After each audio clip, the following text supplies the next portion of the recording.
Welcome back to the Unanimous Decision Podcast.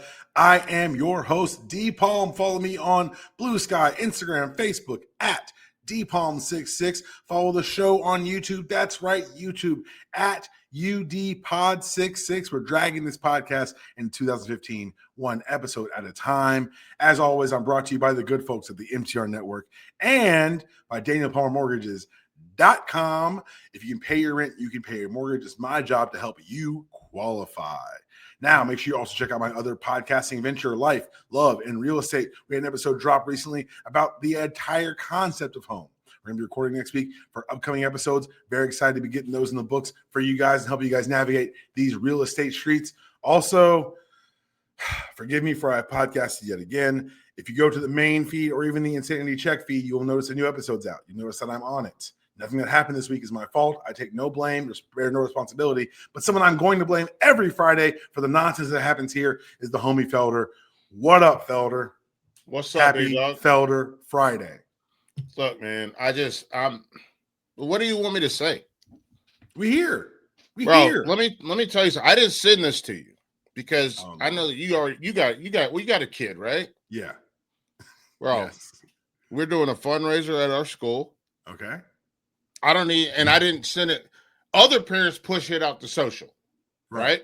Their own you're not every parent though when it comes to social. Yeah, they got their own little small ass pockets of social. Yeah.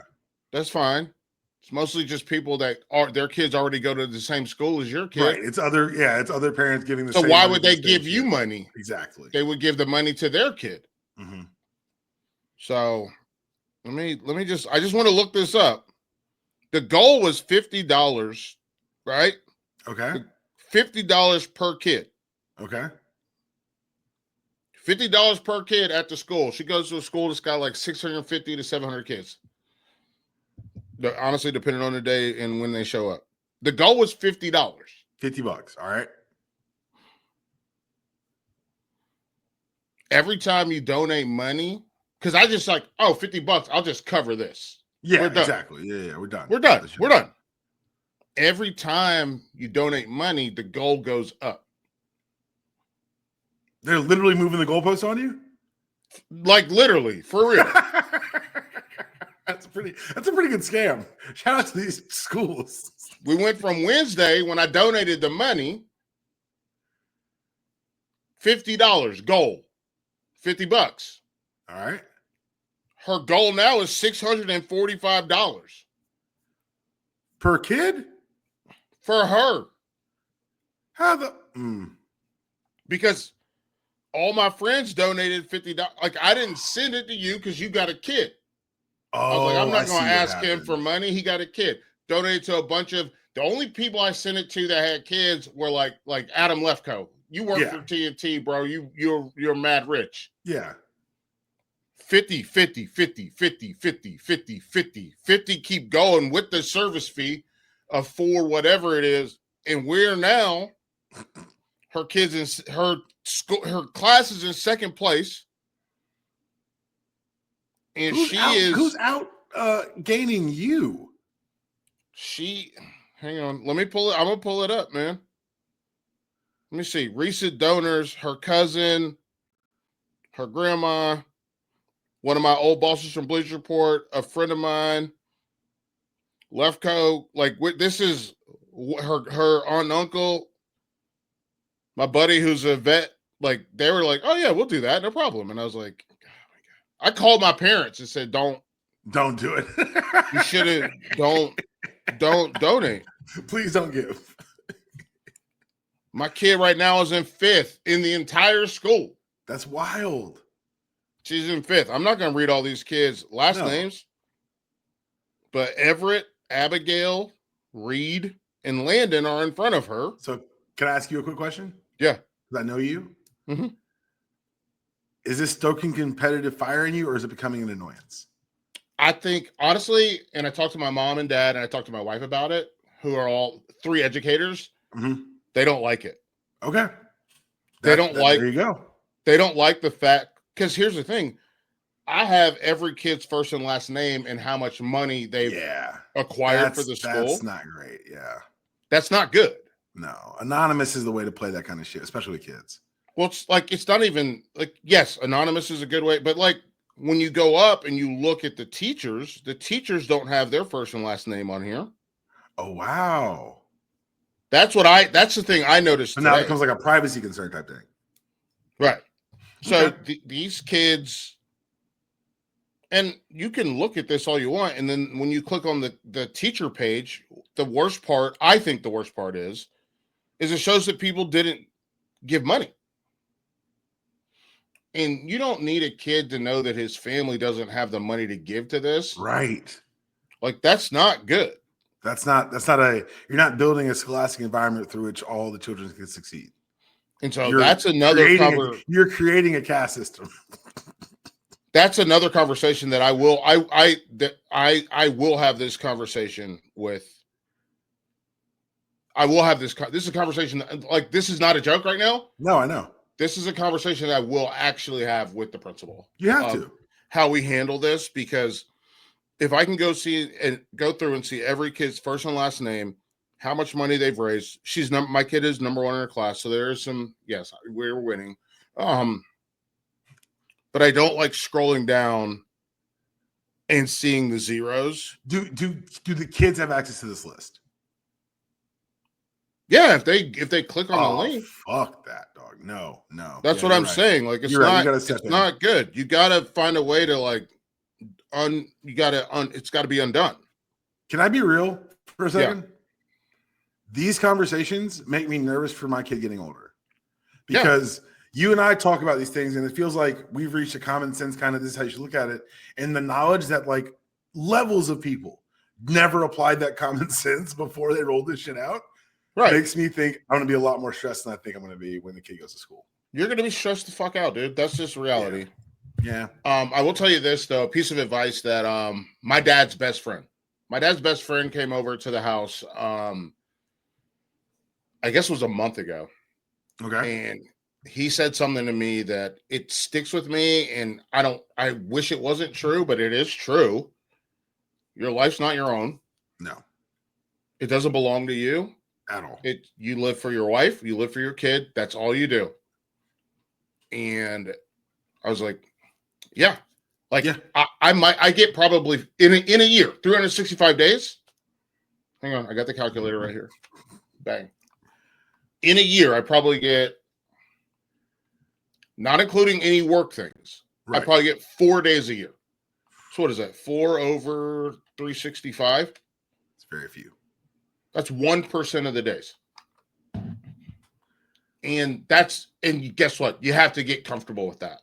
But, and so like my always counterpoint for that is like, so I had one of those weekends this past weekend. My wife and kid went to Halloween camp, and they have to wear. The fuck is that? So I'm going to tell you. So like they go to like these campgrounds. Everybody gets a little cabin or whatever. It's all family. Got it. Okay. Yeah. It's all families, and they do homemade costumes. There's a costume contest, and the kid go trick-or-treating. He loves it every year. They went with my in-laws this year. Cool. So dad got to stay at home. This is my last year probably staying at home, because next year he'll have memories. And while it's not something I'm excited about, I am excited for the fact that like for 9 years, from like 3 to 12, he'll probably be super into it. And then he'll be like, I don't want to do it anymore. Yeah. And if I can, that's my thing. I can live completely for someone else for 18 years. Or for 20 years, or however long it's got to be for my kid to be on his feet. I know. I'm assuming it's going to be 27 years with my kid.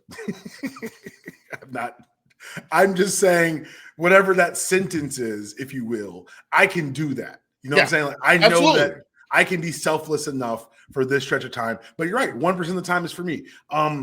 Baby goes down, we eat dinner, wife eventually goes to sleep. I get like 45 minutes of like video game, like reading, like alone time. Like that's my space. I get it, dude. Like this is not, but just for the not record, a complaint. This is not complaining. This is recognition. This is recognition and understanding. Thank you. And I think the people who become parents who don't understand that it's no longer about you. That's where I'm like, hey man, you should take a class before you become a parent. You should probably talk to someone before you decide to bring a life into this world, because if you are going to make yourself the number one priority, then you are not in a place mentally, emotionally, responsibly to properly. You get kids who go to school now who don't know how to, haven't beginning to start how to read, or like who you hear the horror stories of like, oh, this kid's not potty trained, he's 6. Like that's wild to me, because like The school's job is to give you some sort of education. The rest of the education has to come from the onus of the parents, of the community around the child. Yeah. No, trust me. I understand. I work at my kid's school every single day. Yeah. And you can see this. You can get with this or you can get with that. And you can see the difference. And I also understand, to go back to the fun run situation at my kid's school. Like, some people don't have time. Yes, 100,000%. They don't have time. Like they don't have $50 just to give to the school. Right. They work 2 jobs. They don't have the time. Like, look at me. I'm sitting around in the middle of the day, just playing around on my phone with my friend. Like, I understand. Like, I'm checking my privilege. 100%. And like, I know I have to, after this, I have to go and check my neighbor's mail because she's out of town for a month and has to go do the other property that she has. It's a farm in Virginia that she's trying to get ready for fall. Yeah. I get the privilege part of it. 100%. I just don't like the putting the names of everybody up. It doesn't help anyone for anything. That doesn't help anyone for anything. And that's the part I don't like. The part I do like, and you know what? This is me making a segue. Lane Kiffin calling Kirby Smart fat. That's coworkers, baby. That's a football call. That's a football old coworkers. Can we start there? I had other shit, but yes, let's start right there. Bro, he called him fat. Those who don't know, they asked Lane in his media availability, who do you think burns more calories on the sideline? Because they're both very animated, Lane or Kirby. And Lane for his credit, he took a beat. Yeah. I like that he took a beat and didn't leap on the bait immediately. He says, well, doesn't look like Kirby's missing too many calories. Hey, man. Yeah. Florida, hire this man. He's ready. Yo, he said the question came in, and then Lane went, I got this motherfucker. That's all Lane's like. I don't think he's losing too many calories. And then he put a button on the end when he said, and Kirby told me he's too busy to work out. So it's like, you're not losing calories, and you also told me you don't work out. Oh. Lane Kiffin's the villain we need, baby. And he's not even villainous anymore. He's he's a chaos agent. Like, and the thing is, if they didn't have a personal relationship outside of football, there'd be a different situation. Outside of the games, like these two guys who work together. Like they know each other. Together. This is good natured ribbing between friends. And we need more of that in college football. What time is that game this weekend? 3:30 kick. I thought of Lane's bitching ass as soon as I saw the time. He was like, I'll take it. It's not noon. It's not noon. That's all he heard. It's not noon, so I'll take it. Oh, my God. So, hey, we'll start there then. We'll start about my game. Well, first of all, before we go to the game of the week, can we go to last week's game? I wanted to say something directly to Auburn fans. I was very rude to you guys on Tuesday. I said a lot of mean things about you as a crew, as a school, as a staff, record label, the whole nine. And I want to make something very clear. I stand by every fucking word. Good. You are a second-rate school in a talent-poor state. Yeah, because the kids that play there come from Georgia. Yeah, they're the kids that Kirby literally was like, "Nah, I'm good. I'm straight. Y'all got him. You should go there. You should, dog. Go war damn whatever, dog, and hold this L." Oh, Kirby was calling timeout. You can lie to refs. You can lie to cops. This is not legal advice. Yeah, just lie to them. I don't lie to them. It worked. Apparently, commit crimes. The next play was a chunk play. Yeah. Lie to cops, lie to refs, get the win. Okay. So I'm fine. I'm fully fine with the Kirby Smart situation. You should be. I'm fully fine. Like I clap like this sometimes. Oh no, he was calling time. First of all, I know what he was doing. Dark Kirby, that was a lie. But sometimes I clap like that. Yeah. If I'm at a golf tournament. I'm trying not to fuck up someone's backswing. But he wasn't wrong about the safety clapping. No. Yeah, he was. What he said was correct. There's got to be truth in your lie. That's the advice I'm giving. There's got to be some nugget of truth in the lie you tell. That part was true. That part was true. Let's talk about some other truths. Should I truthfully be afraid of Ole Miss on the Saturday? Should you? Yes. Yeah. I know. Georgia's favored by 7.5. They're going to run. They're going to run. Them boys going to move. And Chambliss going to do some things to us. And Lane is in the laboratory right now. Because there are lots of ways to attack this Georgia defense. There are a lot of ways. Until the second half of games, apparently. And then I will say this: Kirby and them be doing some fucking halftime adjustments because Auburn had 40 yards in the second half. Yeah, I love to see it. I love seeing it. I love it. It makes me so happy. They're like, hey, we're not going to do this no more. We're not playing around with them. We're going to play cover 4. Yep. And we're going to play hugged. And my wife hugged. I kept saying hugged up. Yeah. She's like, I don't understand what you're saying. And I'm like, hugged up. So you could play it from here, but then you hug up. Mm-hmm.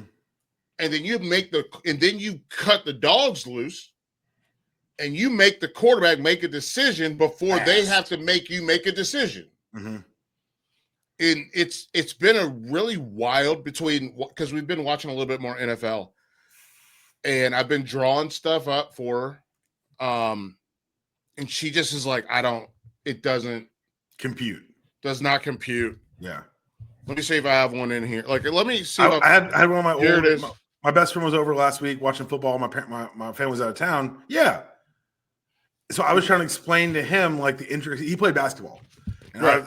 So there's lots of stuff about basketball that he understands that I don't. But like when I was explaining to him like how plays work and how certain things, obviously those football is so much more complicated than one than I thought it was. But two, he's like, coaches seem to matter a lot more there than they do in other sports. I go, those are very astute observations. Yeah, they do, and that's true. It's true because a coach can make or break some shit for you.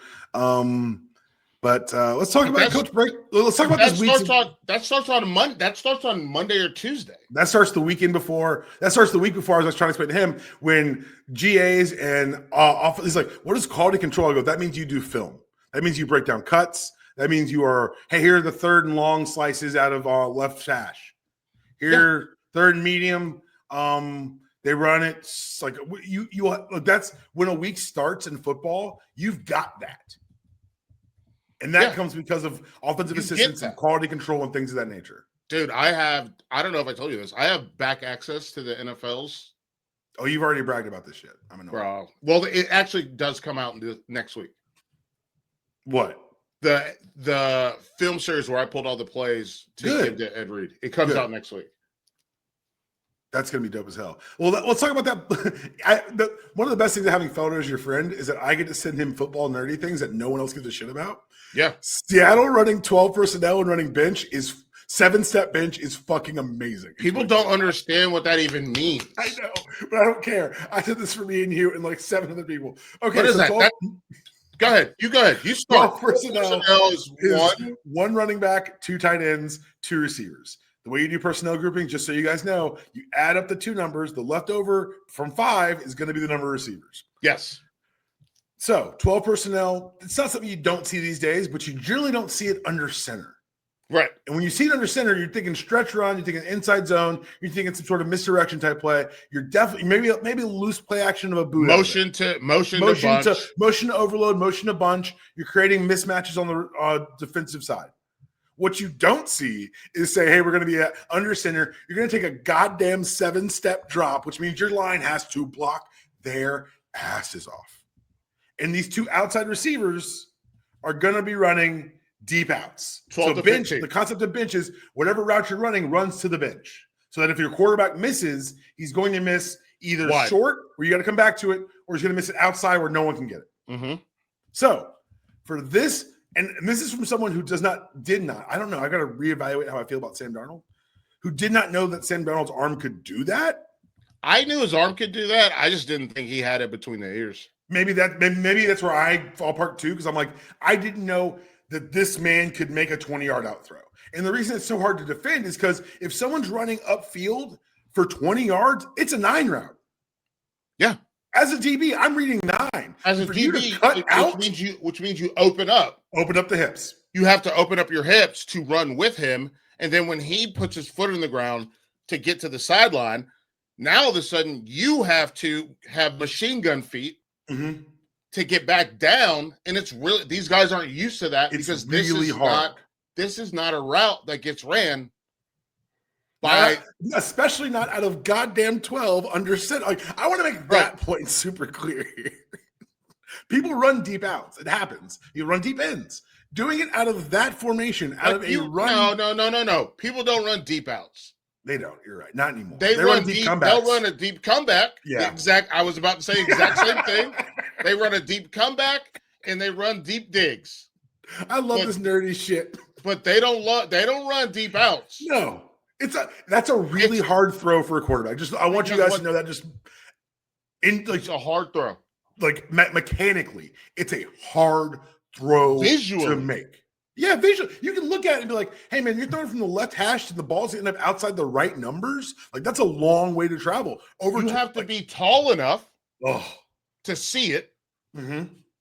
You have to have the pocket presence to stay there. Yep. Because what we see a lot of the times from those deep comebacks that we talked about, what we see is those turn into bench routes because the quarterback had to escape out of the pocket. Yes. And so it's not the same thing. This is a called play where he runs, he stems hard inside, he bites, he turns, then he hits him. Like there's a lot of football going on here. Yeah. And I'm glad that you sent that to me because that's something that people don't think about. It's something people don't care about. And it's something that should be like, you should care about this. Like, this is the football part of football where you're footballing the most football. I'm going to do this. I'm going to set myself an alarm. When this podcast goes live tomorrow or Friday morning, go to my Instagram at dpalm66. The clip will be up of this route. So you guys can understand what we're talking about. It's so awesome. It's so football nerdy. Like, I literally sent it to you. I sent it to Joel. I sent it to two guys I played with. I sent it to one of my buddies who played at Georgia when we were all there. Like, it is like, I'm just like, this is it. This is when we were all in high school. This is the routes that they would call, except to be 15 or 20 or 10. But this is the kind of play calling that you saw out of like turn of the century high school football. Like that's like, it's great. And the problem is these kids, and I'm going to call them kids. You should. They don't see this ever. It's like it never happened. They don't know that this is like a normal play. This is base shit. Like the craziest thing, and I'm going to ask you, like, I don't mean to change the subject, but you're good. Watching the way that tunnel screens have like popped back on the screen, on the scene. What? So excellent point. It's a great segue. I have other stuff we're going to talk about and we're going to get to it. The cyclical nature of football. Yes. It's hard to explain to people. So right now we're in a phase where you're looking for lighter backers to better cover people. Right. And so what's going to happen, I'm telling you what's going to happen. You're going to see more 21 personnel, two back. You're going to start seeing more down, less zone, more power, more ISO, more like a quick draw. Like you're going to start seeing more downhill stuff to attack those backers because if I know your backers are light, I can get a guard on them and they ain't coming off. No, they're not. I'm not going to shed up.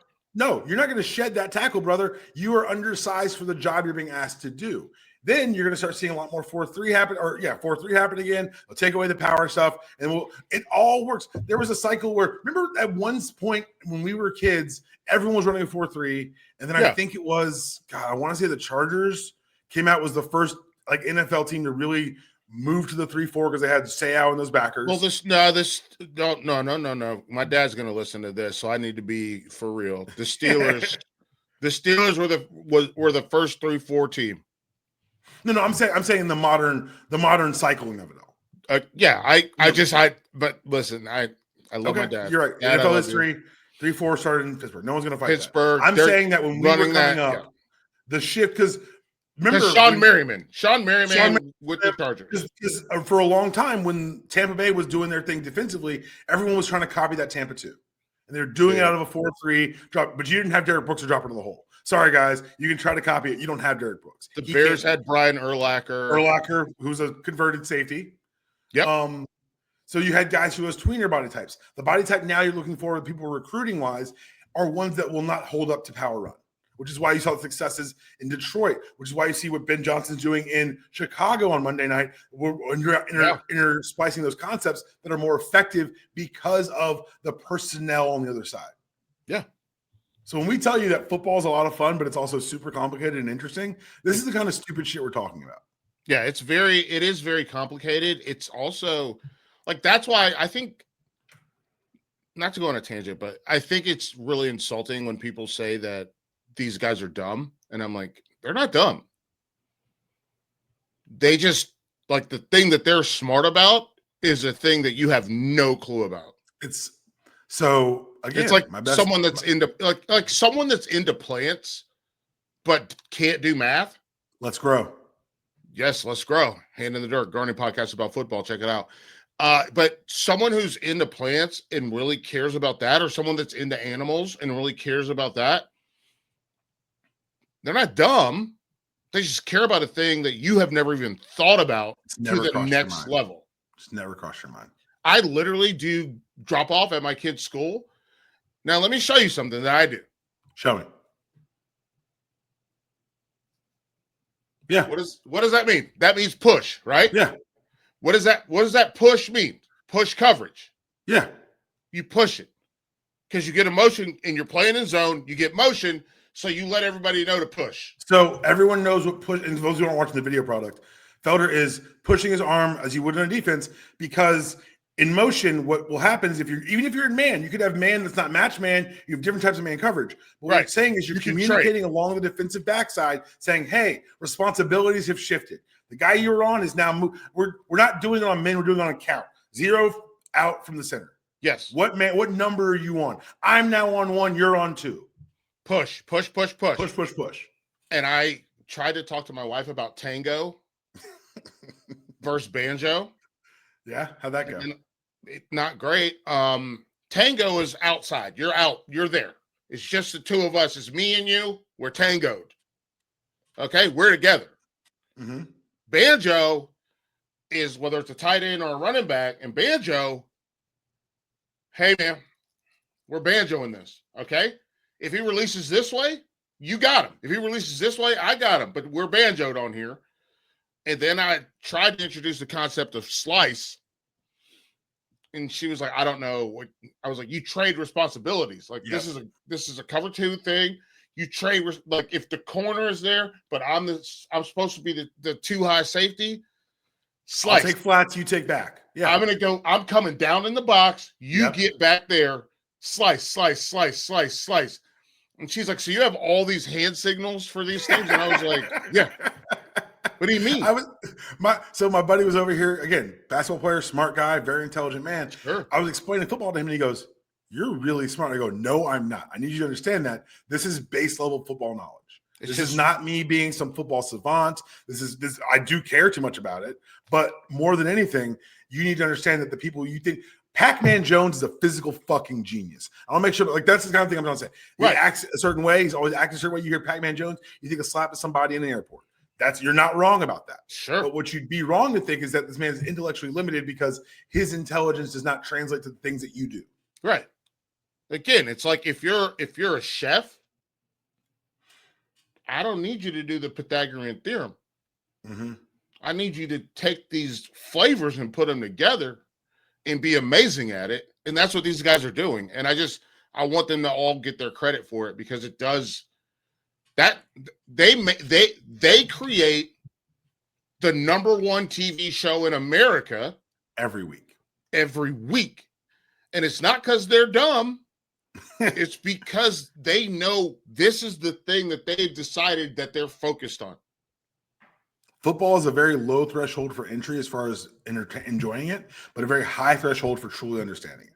Yeah, and a higher threshold for being able to do it. There's a lot of guys that were super athletes that could not understand what they were being asked to do. Yeah. Which, by the way, can Penn State understand what they're supposed to do? All right, well, let's go there next then, because you and I haven't talked. What's wild is this is so crazy to me. Like, I was on Insanity Check this week, and we talked about your boy Bill. But we didn't get to talk about Penn State because by the time we recorded, he still had a fucking job. Yeah, James Franklin took a top 5 team into his home game 3 weeks ago, and now he's unemployed. I wanted to ask you about this because we have not spoken about this. Like, I talked to my father about this. I talked to a lot of my friends about this. I haven't talked to you about this. Penn State losing or getting rid of James Franklin as quickly as they did. What's been interesting is that now you're starting to see the pieces that were rolling out like for WRAL for UNC last week. They're rolling out now for Penn State. There's an ESPN article right now talking about how it was either they were going to win it all or they were going to implode. And lo and behold, they imploded. And so I guess I want to start by asking you, what was your immediate reaction to the firing?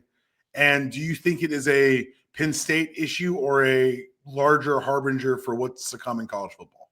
So I am friends with a guy named Nubias Wilson. Wilborn, excuse me. Shit. Yeah. Wilborn. And so a couple of things. I talked to him a bunch about it because he covered Penn State for a while. Okay. Penn State has a very wild fan base. And I don't mean, when I say wild, I don't mean like, oh, we go crazy at games. We have a whiteout, which, by the way, that sounds like one of the worst things. We're going to have a whiteout. But so I'm talking to my man, Nubias, and he's like, yeah, that place it's insane. Like they care a lot about it, but they've never been actually good. And so I'm doing my own stuff, like going through the games and going through this and watching them. One, just for the record, I will say this. They lost to Northwestern. I'm so glad I talked to you about this. Because, and by the way, one, fuck Northwestern forever, for life. Like that, that's never gonna go away. That they wouldn't change their jerseys to honor Katrina. That's one of the most selfish things I've ever heard of in football. Mm-hmm. Ever heard of in life. Yeah. You won't put on different jerseys. I know you got them. They're in the bag. They're in the back.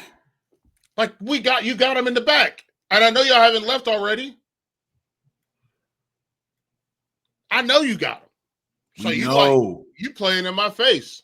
You ain't got a lie to kick it. But I will say this. I did get this super bonus point lead on College Sports Now because I did pick Northwestern to win, and they were 21.5 point underdogs. And so good job on you, but still fuck you. I like being right, but also fuck you very much. I love being right, but fuck you. And then, but no, to go back to Penn State, quarterback problems, right? Mm-hmm. And I know Drew Aller got hurt. Sure. Yeah. Where's the other guy? Missouri. Sure. And guess what? They were close. They were there. They were close.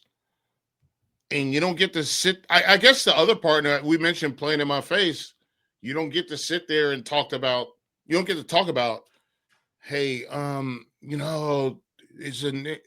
taking ownership of this and the narrative and yada, yada, you saw yada. How I wanted to believe, man. I wanted to believe in his ass so much. I tried, and man, you were right. I like being right. I don't mind being wrong. When I'm wrong, that means that somebody's doing something. When I'm wrong, that means that somebody's doing something right. You know what I'm saying? Mm-hmm. Yeah. But when I'm right, that means you've been doing the wrong stuff. And so let me ask you this. This is something I've been like tumbling around in my head. I think Rich helped me get to it on Tuesday. Make sure you guys check out that podcast. Mm-hmm. Part of it was like, it comes down to, who does Penn State think they are? Right. In my opinion, they're South Carolina, and they just don't realize it yet. That's the part that, when I was talking to Tobias, that's the part that really stood out to me, is he was like, they think that they are Ohio State. Even they think they're in the world of Ohio State, Michigan, Alabama, Tennessee, mm-hmm. Georgia. They think that they're in that world. Yeah. And you're not. No. And it's not a knock on them. I think it's one of those. This is not a complaint; it's acknowledgement. Right, but it's one of those things where you have to go through and you have to look like. When was the moment you had? Then you realized you weren't an NFL football player. Ooh, probably my senior year of high school. Senior year of high school, right? Yeah. Mine was probably my junior year of high school. Okay. I go to a couple of these Nike camps, and I'm running a 4.58, and these other guys are running 4.4s and 4.3s. You know what it was? You know what it was for me? And this is one of those things I hadn't really thought about until you made me think about it last week. You said, were you the best player on your high school football team? Right. And I'm 40 years old. I've never thought that way about myself in my entire life. Right. But my junior year, I was all city, all whatever, but I was also the only non-senior on that defense. Mm-hmm. The next year, we graduated everybody, and I think we won like 3 or 4 games.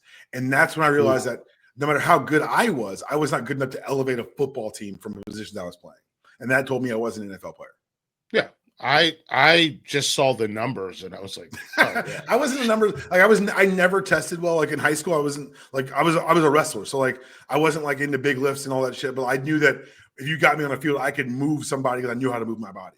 And so for me, it wasn't the lifts. It was the stirring record. It was one of the hardest years of my life because I was like, I am the dude that came back. I am the returning factor in this team. We're going to do some shit. And I realized that the guys in my class were fucking terrible at football. Yeah. I couldn't elevate them. What did I tell you? I was the 5th best player on my team? Yeah. Yeah. I just was the only one that had grades.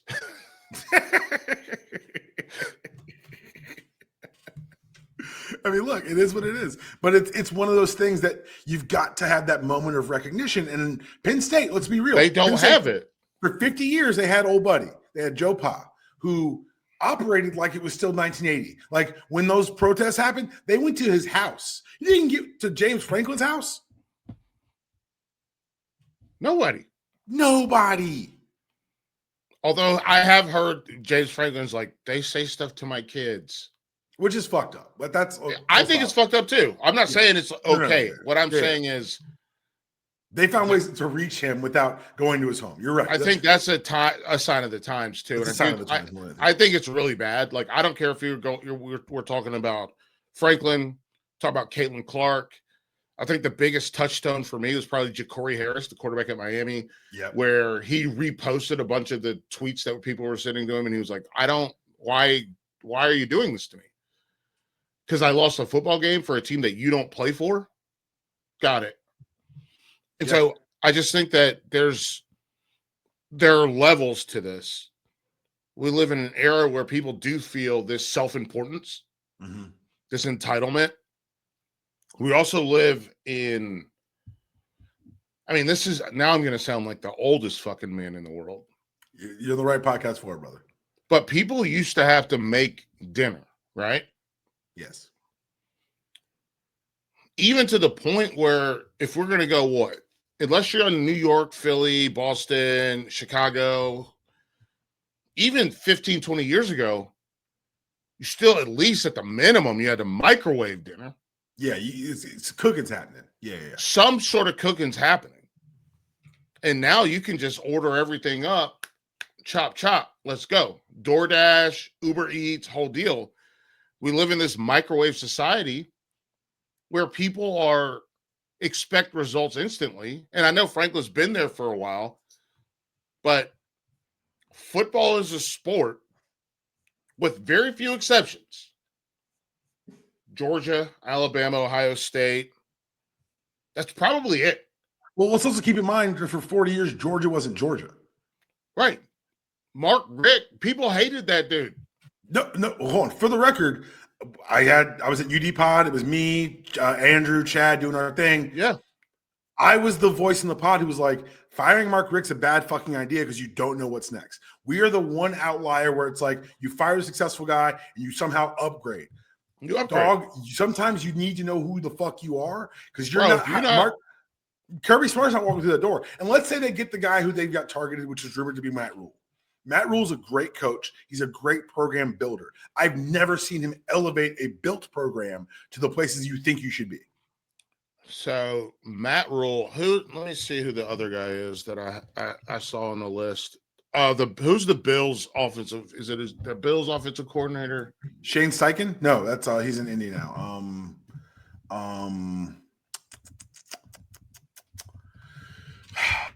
And old buddy's down in Philly now. Yeah, offensive coordinator.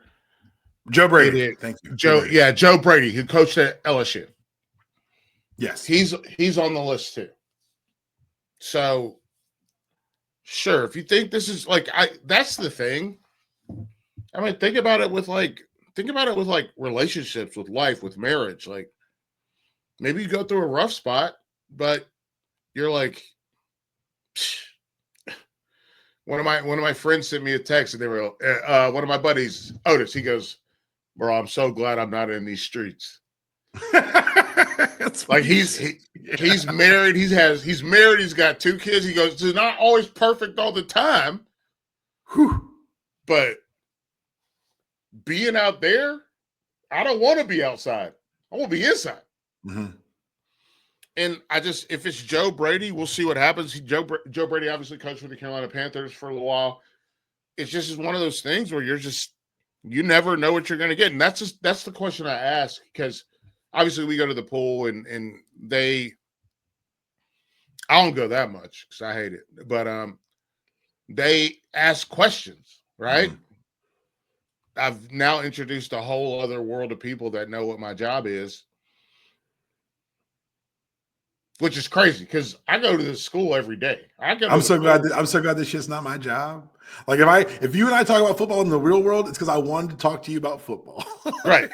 Like, I go to the school every day. They didn't even realize I had a job for the first month that I was going to the school every day. They didn't realize I had a job. That's the dream right there. It was so good. But the people at the pool, they know what I do. And so when I interact with them, they're like, "So what do you think about this? Are we going to fire Norvell?" Like, we got a Florida State guy who's like, "Are we going to fire Norvell? Should we fire Norvell?"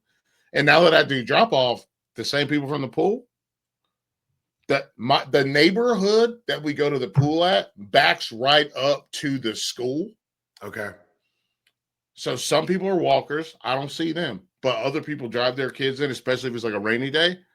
They're like, "Hey, man, what do you think about this? What do you think about Norvell?" Got a Clemson guy who's like, "Hey, man, Dabo, what's up with that?" And I'm like, no. I don't know, man. And I'm having a terrible week. I had to deal with Belichick. This week I had to deal with the car shit. Still got to deal with it tomorrow. This is a $3,000 week. This is insane. Yeah. But if you're Penn State, who are you going to get? The Matt Rule thing is interesting. And the part that I find the most interesting is the lying. Mm-hmm. Like, you're telling me that he's not thinking about taking that job at his alma mater? Where he met his wife? Where he's going to make more money. Mm-hmm. Where he has more resources. Have more resources, have more access. I think access is a word that we don't use nearly enough with respect to players. He's got a gateway to Ohio. Obviously, has Pennsylvania, which has a very robust Pennsylvania has a very robust high school football situation. I called multiple levels. I called Auburn broke Pitt because they're the second team in the state, but they're also in a talent poor state, whereas Pitt's in a talent rich state. Yeah, like, they have talent. Mm-hmm. And again, I apologize to my man Tobias Wilborn for calling it Wilson earlier. Wilborn, my man, he works hard, dude. But here's the thing: you have this. What you have is this dichotomy, I think is the right word, right? Where you have these rural kids that play football that helps you also get into Ohio. But you also have these kids from Philly. Yes. And they're like Philly and New Jersey. South Jersey. You can get to South Jersey and Philly. I do think this, and New Bias said this pretty explicitly. He said, it's a hard place to get to. We talked about that on Tuesday. I was like, if I'm going on a recruiting trip, I'm flying to Pitt and then getting in the car for 2 hours. You're flying to Harrisburg. And then get in the car for an hour? Uh-huh. Yeah, that's still a cold hour. Like, that's not a good recruiting experience. Well, here's the thing. think about it this way. This is the way I think about recruiting. Can my parents drive me there? There you go. And that's an important peg to like to put on your BMX bike is, can my parents get me there? Yeah. Because there's a humongous difference. Like for me, I visited Tennessee. My dad and I drove there. I visited Clemson. My dad and I drove there. Visited NC State. My dad and I drove there. Visited UNC. My dad and I drove there. Visited Duke, ECU. Visited Wake. Visited Wofford. My parents drove me there. Easy. Because those are all unofficial visits. Right. Unofficials are, yeah. So they can't fly you in on an unofficial. But if you show up and they know you're coming, you got to drive there. If you're hang on, let me look this up. I want to see. I'm trying to think where I took my unofficials. I took unofficials at Duke, UNC, yeah, Wofford, but everywhere else was outside of driving distance. So I guess all the rest of mine were officials. Because I did Wash U. You spent the night? I spent the night at Wash U. Spent the night at Cornell. Spent the night at Columbia. Yeah, fuck no. Yeah, all my overnights were, the Clemson was unofficial, but that was a game day unofficial. What else?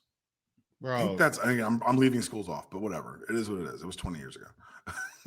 Which is crazy. All right, here we go. Philadelphia, from Philly, bro. From Philly to get to State College? 5. 3.5 hours. 3.5. Okay, that's closer than I thought it was, because it's like 2 to. I was the agent for what was the Penn State? Matt McGloin. I was Matt McGloin's agent. Yeah, bro. Going to the draft, and so I was living in Philly, and we drove our 2 hours to Scranton to sit with his family and watch him not get drafted. Bro, 3.5 hours. Yeah. That's like, I could get to Atlanta in almost easy. Speaking of, are you coming in town beginning next month? I'll be in town on that on November 1st. We'll talk about it then. Yeah, we'll talk about it. Yeah, we'll talk about it. I have like a very. There are 2 things. Oh, you got to schedule. I'm getting where I fit in. You're visiting. I'll bring the wife and kid, and we'll come say hi or whatever. Yeah. Sometime over that weekend. But you're not wrong. Like this is the geography plays a big role in the Penn State thing. Is this the best you can be? Is a big problem there too. But I think this is the best they can be. Me too.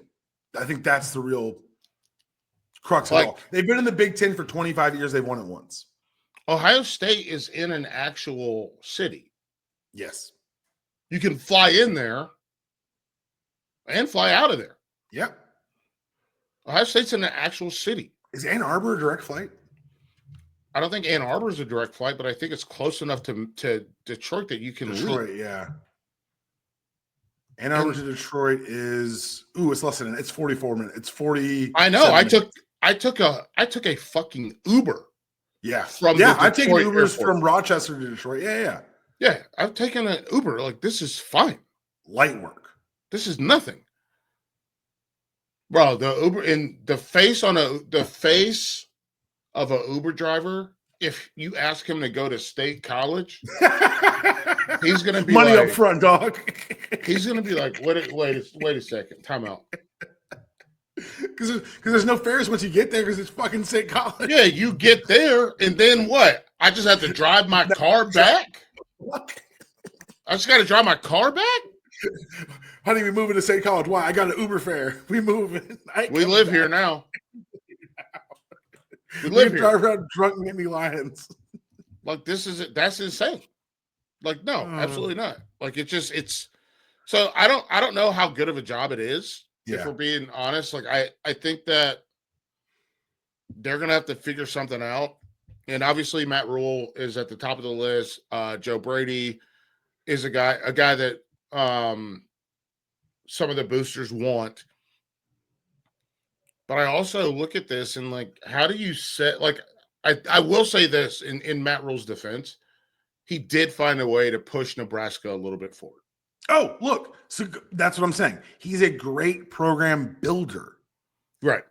It's built at Penn State. They need someone to drive this motherfucker. And like, they don't have a fucking Lewis Hamilton. Like, what do you want them to do? Well, that you and I are speaking logically. I'm talking about what they think. Well, that's their problem. That's their problem. I agree with you. If you don't know, like, also, can I just get this off my chest really quickly? I've been thinking about this for a week. Jimmy Sexton, you bitch. How dare you get this man offset language and not a lump sum? What is Jimmy Sexton lost his fastball? What the fuck is this? I found out he had offset language and I was like, excuse me? Because Jimbo they cut Jimbo a $75 million check to go away. I think Jimmy Sexton's like, hey man, I'm tired. I did the best I could do. We don't have the leverage you think we do at Penn State. Jimmy is tired. Jimmy's like, nah, man. My guys get fired every day. Dog, I heard that shit, and I literally dropped what I was holding. I was like, "What do you mean offset language? What do you mean he doesn't get cut a check?" Yeah, they got him on that yearly buyout bullshit. Y'all better pay that fucking man. No, it's just, I mean, it's Jimmy's like, hey, do whatever you want. I don't care. Well, this is also like something I think that's happened more than people are admitting yet. Is that yes, NIL has leveled quote unquote the playing field. Yes, there's more quote unquote parity. I need you to name me 4 great teams right now. I can't. There's not parity. Right. It's just a bigger middle. It's a bigger middle.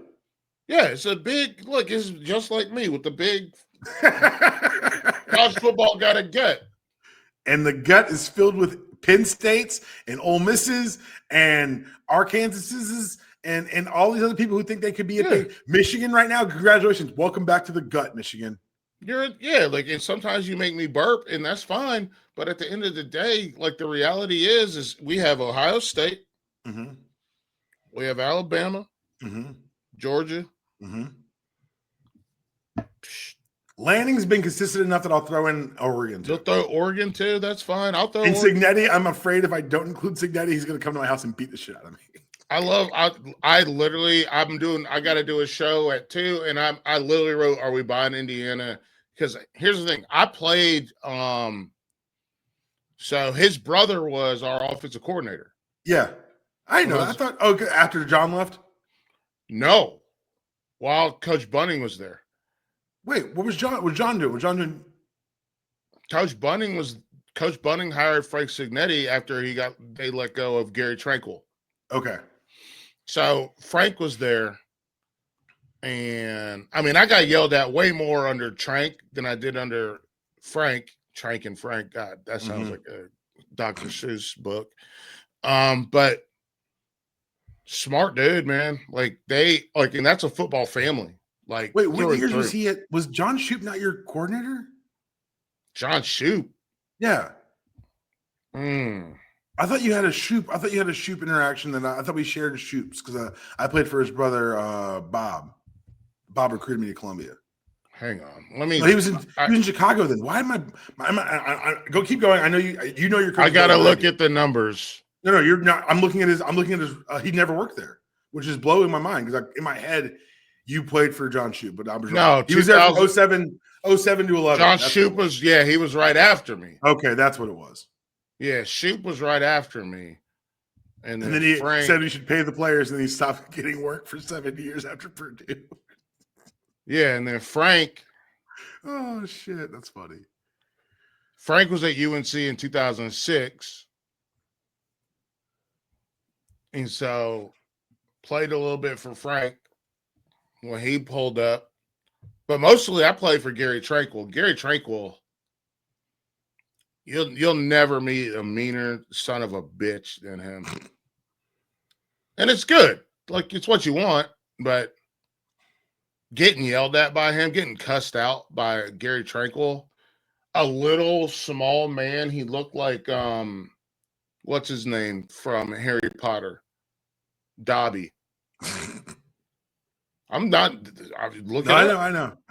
He looked like Dobby with a hat on. Yeah. He just would scream at you, and you're like, I'm sorry, I made a play on the ball. Yeah, I did. I'm sorry, I did my job. My bad. That's 100% on me. I know. Yeah, I'm so sorry that I did my job. Did I send you the video about the scout team? Oh, yeah, you did, bro. People have no idea. No clue about what it takes to read a card. And it sounds. I didn't mean for it to sound smaller than it is, but reading a card, executing that shit so the offense or defense gets a look is so fucking important. And let me, before we get out of here, I know we both got No. Hang on. Okay. Scout Team O, being on Scout Team O, that's wild. It's crazy. I did it for a week. And I looked at Nick Shirelli and I was like, hey, man, after the second day, I was like, I can't be down here. This sucks. They're trying to kill me. And these are my friends. And they're trying to kill me so they don't get yelled at. Yep. Put me back up on the defensive field. I'll be the leader of Scout Team D. And I became like the captain of Scout Team Defense. And I ran walkthrough and was in charge of all that. I was like, yo, I learned my lesson. Like my wife calls it love and logic. And I learned my lesson. I don't want to be here anymore. Mm-hmm. I never want to be anywhere close to this. Don't want this. When they run the same plays 3 times in a row, and then they still hit you and tackle you all the way to the ground, you're like, no, I'm like, Scout Team D? Scout Team D? Bro, we don't even tackle. We tag off. Cut loose. Just 2-hand tag off. Mm-hmm. You good. You good, player. But yeah, Cignetti was there. I'm excited for Indiana. I do think that in the Big Ten, we have 3. What do we have? 3 teams, right? Yeah. We have 3. We have Ohio State as a clear number 1, and then Indiana, I guess, is the number 2, and then we have Oregon. Yeah, Dan Lanning and that fucking tattoo. Bro, but I'll tell you what, if we were ranking them based upon their speeches, I would go Lanning 1, Cignetti 2. I'd take Lanning to the national playoff on speeches. I want to come down to him and Kirby, because Kirby says shit that I'm like, God damn, this guy was a safety. Yeah, he's an absolute monster. This guy's a safety. This guy is a free safety setting the table for everyone. He knows exactly what buttons to push. I love a Kirby speech. I love a Kirby speech. He does know what buttons to push. And so do I. So I'm going to ask you this before I go. Mm-hmm. What is it like watching what's happening at UNC and watching Chandler, knowing that Chandler Morris was told no by this staff? Man, they're a mess. A mess. It's truly, we thought it was going to be we thought this was going to be like they branded themselves as 2 things, right? You know the 2 things? The 33rd NFL football team and Chapel Bill. Chapel Bill. People have been throwing those shirts in the garbage cans. Of course. And obviously, geez, I mean, I've seen the Raiders play and I've seen the Dolphins play, and this team couldn't beat either one of those. So, no, God, no. So definitely not the 33rd NFL franchise. No. And then you go into what happens next. Like, they're already starting. We talked about this last week, but they're already starting to try to use words to get out from underneath everything. Mm-hmm. Suspended a coach for, I think, 2 practices. Maybe it was 1, but I think it was 2. Suspended one of the wide receivers coaches for violations, and they're trying to report on themselves. Self-reporting, yeah. Lack of institutional control. They're trying to get out from underneath. You told us last week that they got the assistants looking for analyst positions on playoff teams, on postseason teams. Yeah, it's cooked, dude. Like, this is full hibachi. Do you think that we get a resolution prior to the end of the season? Based on what you've heard, and I don't dime out anybody, but like for me, and the reason there's the old quote from the Florida AD: "What should be done eventually, which must be done immediately." Which right, is why we've talked about that. Which I have kind of it's reframed my viewing on the Franklin firing, because I think that they were going to fire him no matter what, whether the Northwestern loss forced their hand to move quickly. We know this is ending poorly. That's not a spoiler. It's ending more poorly than you and I would have guessed. And while we like being right, we didn't know we'd be this right. Yeah. Do you think that we're in a place where we could get real, like lasting damage to the program if he does not, if we go into transfer season where he's still there? What kind of damage can you do to this program? We're about to find out, because for me, yes, the NIL allows you to quickly rebuild a thing, but also allows the thing to get bottomed out and depleted very quickly. And so and then recapturing that idea or that opportunity for people could be a harder, more uphill slog, because now you're not just fighting against the competition, you're fighting against what people have recently seen about you. So I'm going to be honest with you. Okay. Right now, they're 16th in recruiting for the 2026 class. You and I both know how I feel about those rankings, but okay. That's not what the point that I'm going to make. I know. The point that I'm making is I think he gets all the way through that, gets these kids signed, and then they just disappear. Mm-hmm. That's what I expect. I think he's so vindictive and so opportunistic. And I think the program knows that they're going to need players because we'll see probably a mass exodus. Yeah. But if you can lock these kids in, then you have something to work with. And that's just the way that I view it. Like I know it doesn't sound good. I don't think it's good or right. But I think they go through the early, which is I also don't like the early signing period. But no one, that's a long standing hatred of this podcast. Yes, sir. I think it's bullshit. I think it's completely not fair to these kids, and I think here's the thing: it's not just that they get locked in and then coaches get fired after. I think it's incredibly it robs them of going on actual official visits. It also robs them the opportunities that, hey, once you signed, you're off my list. I've got to move on to the next kid because that's just how it works. Yeah, but no, I'm literally talking about the experience. Remember what it used to be like last weekend of January? Last weekend of January. Yeah. Bro. Fax machines, video feeds of fax machines.